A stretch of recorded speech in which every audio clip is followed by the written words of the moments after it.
মানুহৰ লগত যিমান ঘনিষ্ঠতা কৰিব সিমানেই অভিজ্ঞতা অৰ্জন কৰিব পাৰিব।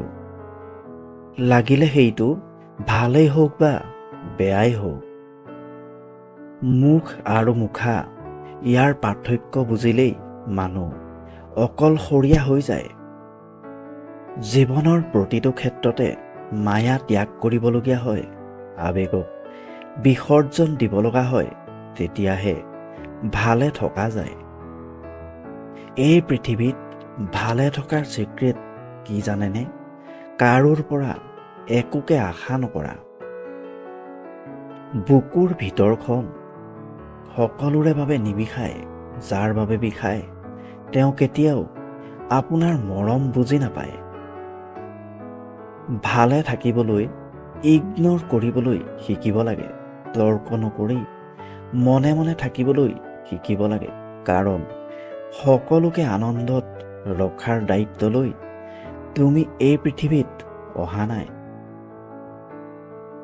যিয়ে তোমাৰ অনুপস্থিতি বেলেগৰ দ্বাৰা পূৰ কৰে তেওঁক এৰি দিয়া, কাৰণ তোমাৰ মহত্ব তেওঁৰ ওচৰত একেবাৰেই নাই।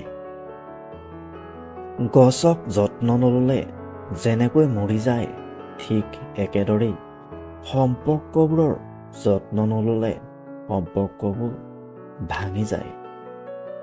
অবুজ মনক লৈ খেল নকৰিবা, কোনো নিষ্পাপ মানুহক দুখ নিদিবা। সময় ঠিকেই গুচি যায়, কিন্তু কথাবোৰ মনত থাকি যায়।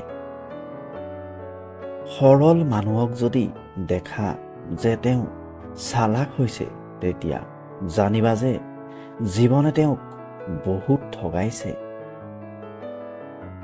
দুখৰ সময় আহিলেই মুখাৰ আঁৰৰ মানুহবোৰ চিনি পোৱা যায়। আত্মসন্মানতকৈ ডাঙৰ আৰু একোৱেই নাই।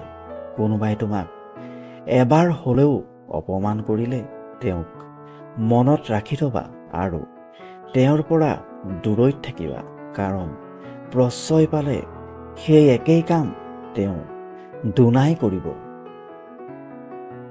কিহৰ ইমান অহংকাৰ? আজি তুমি যাক ঠগি ইমান হাঁহিছা, কাইলৈ বেলেগৰ ওচৰত ভক খাই তুমিও কান্দিবা। অপেক্ষা মাথো সময়ৰ। দেৰিকৈ হ'লেও নিজৰ ভৰিত থিয় হোৱা, কাৰণ মানুহে এটা সময়ত গৈ তোমাৰ যোগ্যতাহে সোধে। কেতিয়াও ভাঙি নপৰিবা। পৃথিৱীৰ যি সমস্ত তোমাৰ পৰা হেৰাই যায়, অন্য কোনো ৰূপত সেইটো আকৌ ঘূৰাই পোৱা যায়। আজিৰ দিনত ভদ্ৰতাৰ কোনো মূল্য নাই, কাৰণ ভদ্ৰতাক সকলোৱে দুৰ্বল বুলি ভাবে।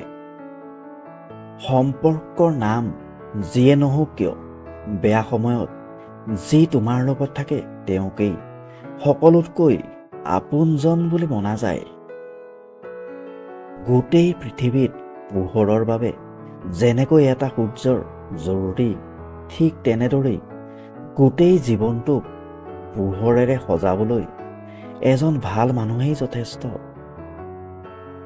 যিসকল তোমাৰ পিছত থিয় হ'ব তেওঁলোকক ৰক্ষা কৰিবা, আৰু যিসকল তোমাৰ লগত থিয় হ'ব তেওঁলোকক সন্মান কৰিবা।